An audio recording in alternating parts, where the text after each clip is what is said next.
বাংলাদেশ বনাম আফগানিস্তানের মধ্যকার আজকে টি-20 ক্রিকেট ম্যাচে আপনাদেরকে স্বাগতম। রাত্রি 9টায় খেলা শুরু হবে শারজা ক্রিকেট স্টেডিয়াম থেকে।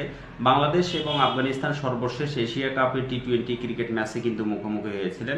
বাংলাদেশ ক্রিকেট দল প্রথমে ব্যাটিং করে তারা 154 রান কিন্তু করেছিলেন। সেদিন দুবাইয়ের মাঠেই কিন্তু খেলা হয়েছিলেন। তো মোটামুটি আফগানিস্তান কিন্তু 8 রানে কিন্তু বাংলাদেশের কাছে হেরে গিয়েছিল। বাংলাদেশের সেদিন একাদশে কিন্তু রয়েছিলেন মোটামুটি সাইফ হাসান, তিনি 30 রান করেছিলেন। তানজিদ হাসান তামিম তিনি কিন্তু 52 রান করেছিলেন।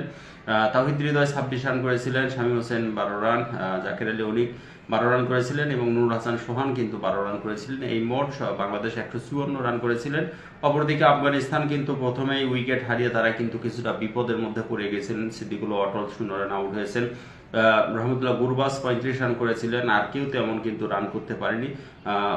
ওমর জাই তিনি 30 রান করেছিলেন এবং রশিদ খান কিন্তু 20 রান করেছিলেন। নূর আহমেদ 14 রান করেছিলেন। এই মোট তারা 146 রান করেছিল এবং 6 রানে কিন্তু তারা সর্বশেষ 8 রানে কিন্তু বাংলাদেশের কাছে হেরে গিয়েছিল। এবং সেদিন কিন্তু আফগানিস্তানের উইকেটগুলো আমরা যদি একটু লক্ষ্য করি, নাসুম আহমেদ কিন্তু 2টি উইকেট পেয়েছিলেন, তাসকিন আহমেদ 2টি উইকেট পেয়েছিলেন, মোস্তাফিজুর রহমান 3 উইকেট পেয়েছিলেন, রিশাদ হোসাইন কিন্তু 2টি উইকেট পেয়েছিলেন, শামীম হোসেন এবং সাইফ হাসান কিন্তু কোনো উইকেট পাননি আর কি। তো বাংলাদেশ দলের জন্য শুভকামনা। আশা করি বাংলাদেশ দল ভালো করবে এবং বাংলাদেশ দল জিতবে। ধন্যবাদ সকল।